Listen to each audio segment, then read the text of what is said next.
Security Weekly News, episode 129.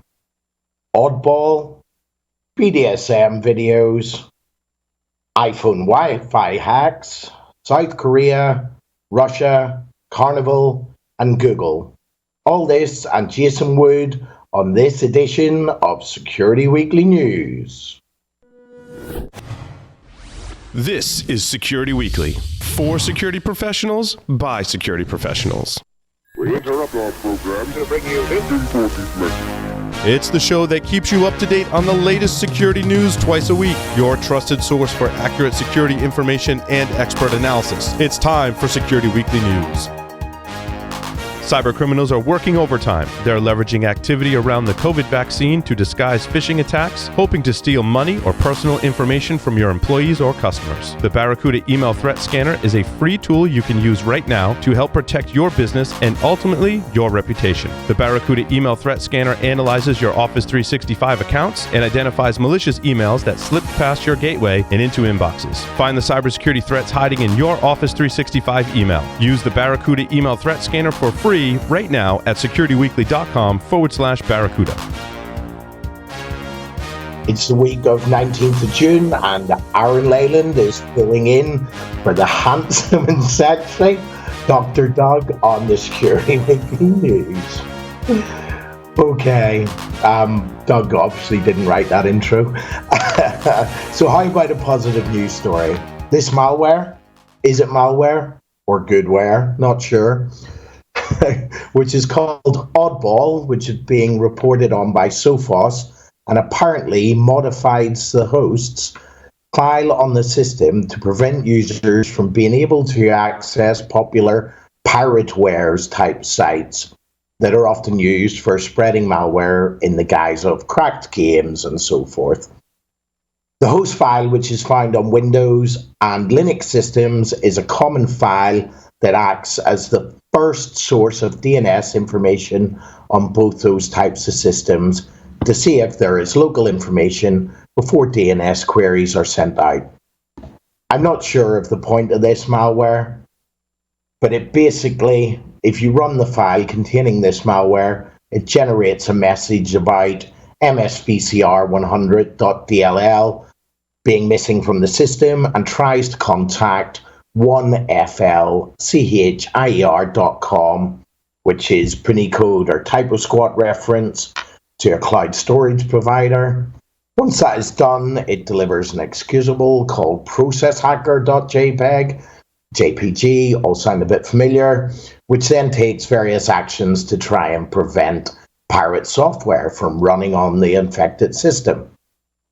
So they've still described it as criminal activity, and I could see this being adapted to running other more nefarious tools.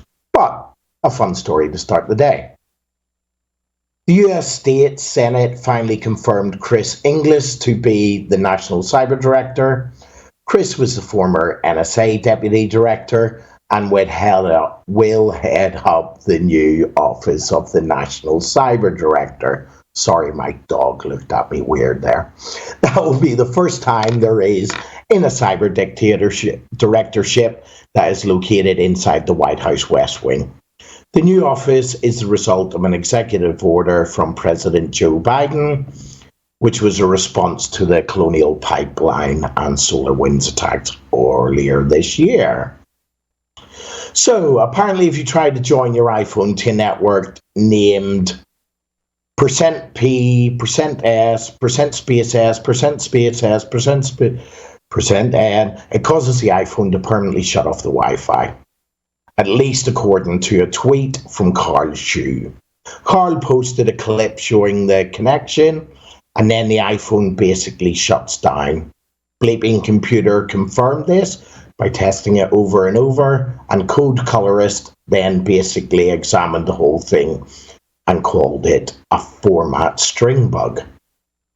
These are usually the result of an OS interpreting the presents as an escape character and such. There have been lots of hacks involving pressing escape or passing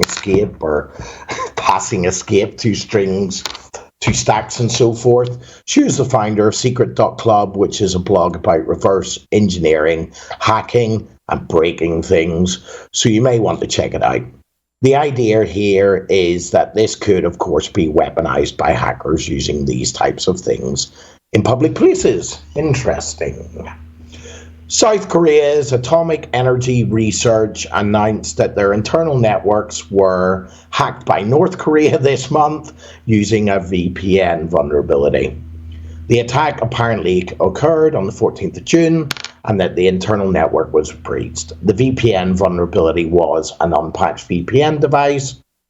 You know, patch your stuff, as we've been saying for like ever, and I think my last professional commentary was also on aggressive patching, so please patch. 13 different unauthorized IP addresses were able to gain access to the internal network.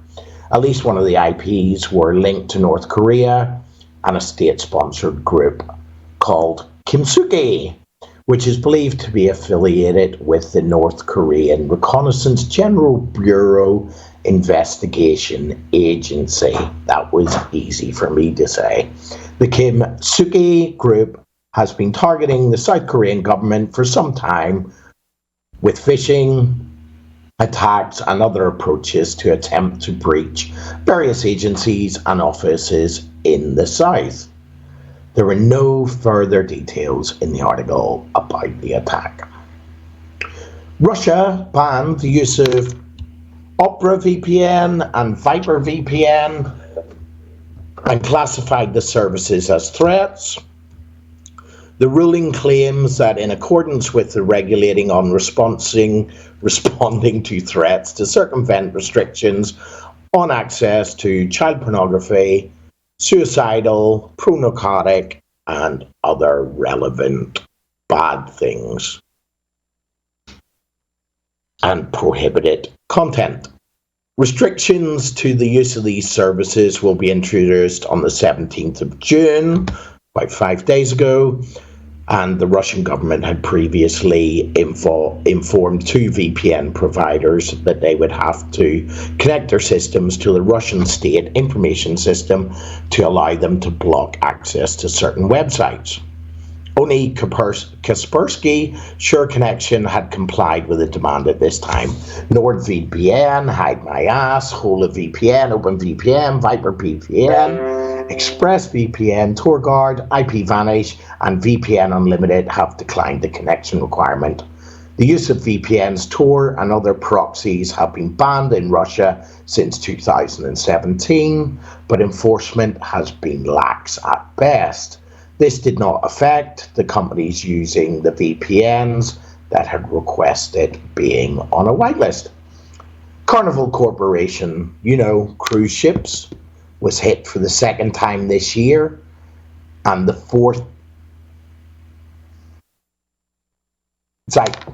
Second time this year, and the fourth time in a year, so calendar year, Carnival sent out a breach letter that said that unauthorized third-party access to a limited number of email accounts was detected in mid-March. A follow-on announcement indicated that there was also access to limited portions of the IT system. Well, whatever was breached, they said that it allowed access to personal information of guests, employees, and the crew, and that the data accessed was routine data that was collected during the guest experience and travel booking process. They also added that there is low likelihood of the data being misused. How that determination was made is unclear.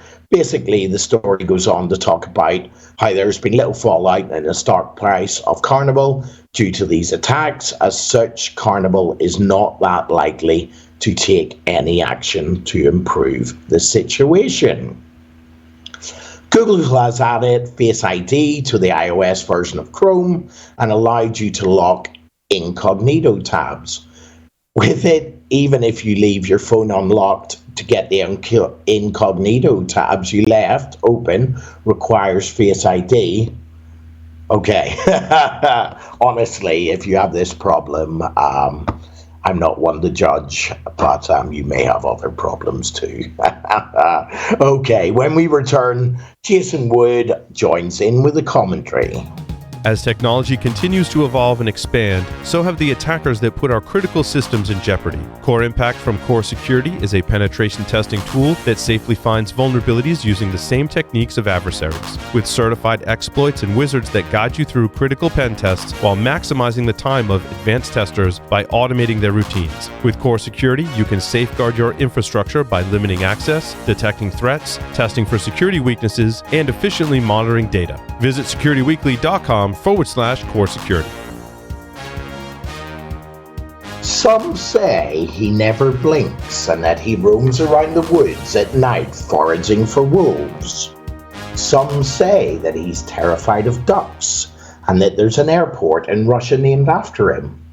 Some say he has a digital face and that if he felt like it, he could fire the president. All I know is that he is called Jason Woods. Oh, man. Thanks for that introduction, Aaron.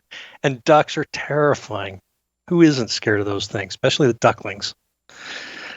So this week I spotted an article about solar winds in it. I thought it was worth talking about because there are a couple of things I just had some comments on and I just didn't like, I guess. But we haven't heard as much about solar winds because, well, they're kind of old now. It's been 7 months or so, and so they're not the new sexy. That's Colonial Pipeline and JBS and others.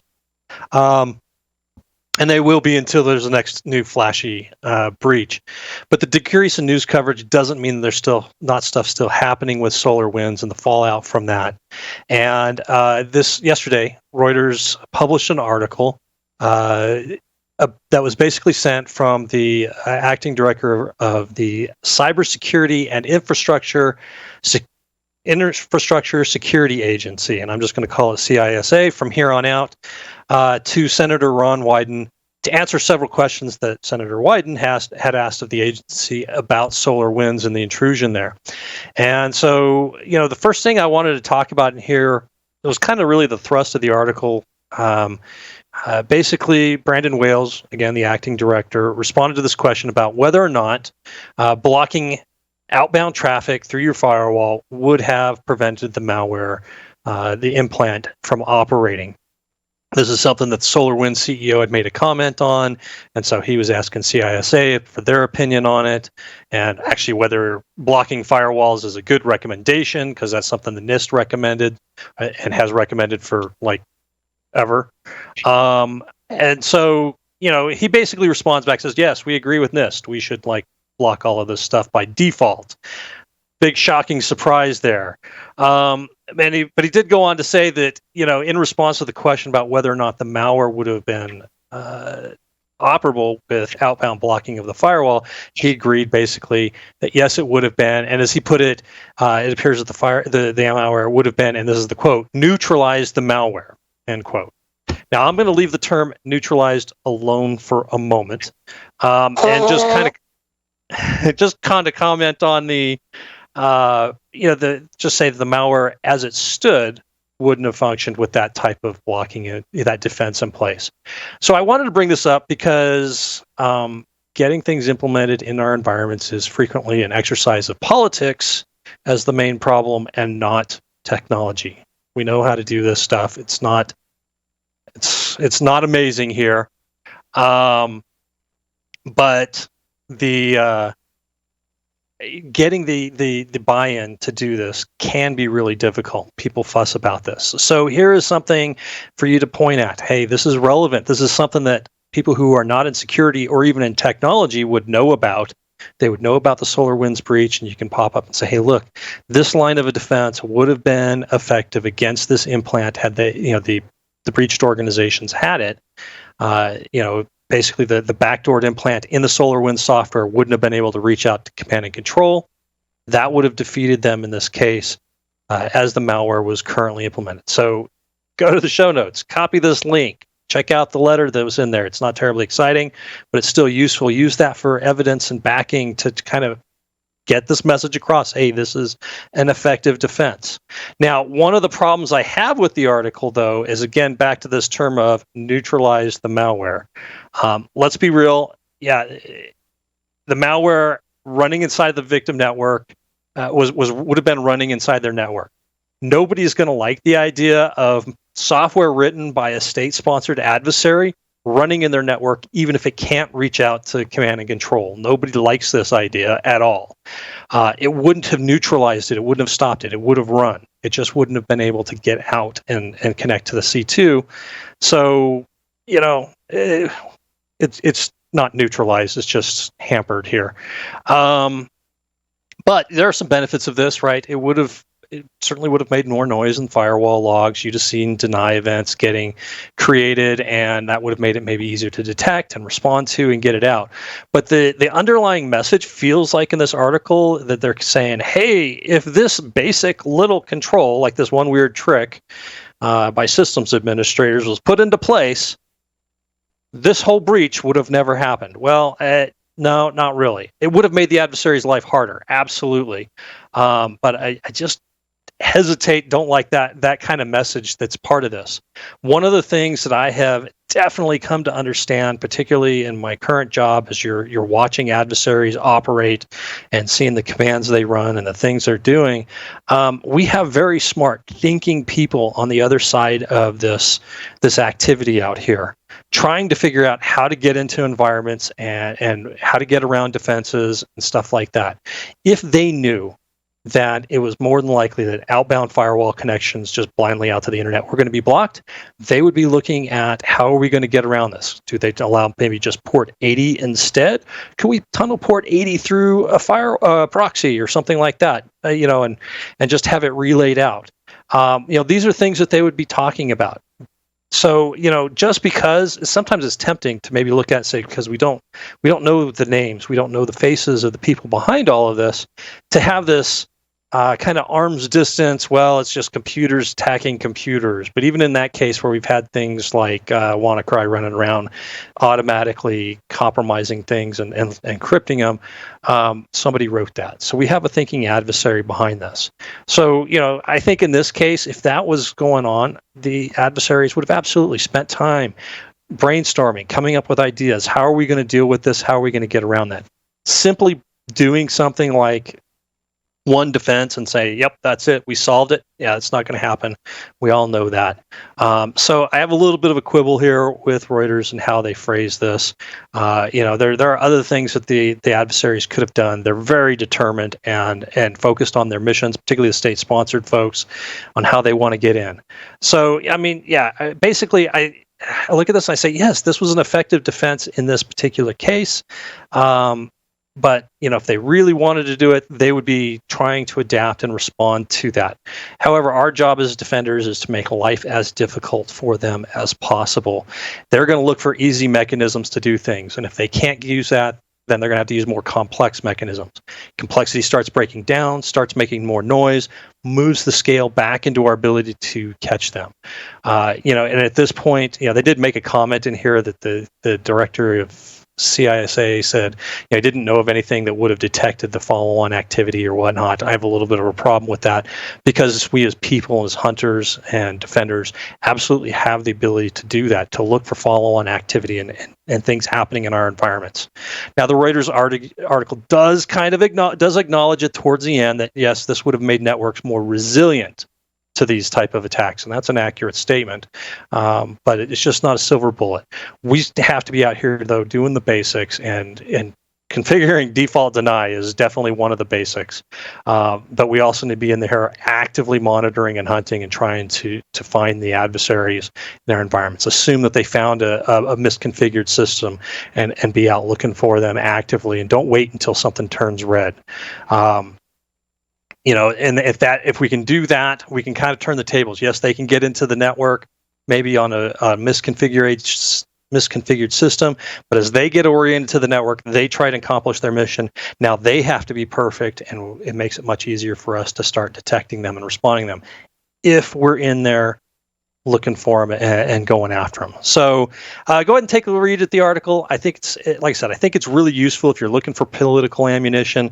I would just, I just have that one issue here with how they phrase some things, because definitely we've got some smart folks on the other side of this who are looking to cause damage to us. So, we need to keep that in mind as well.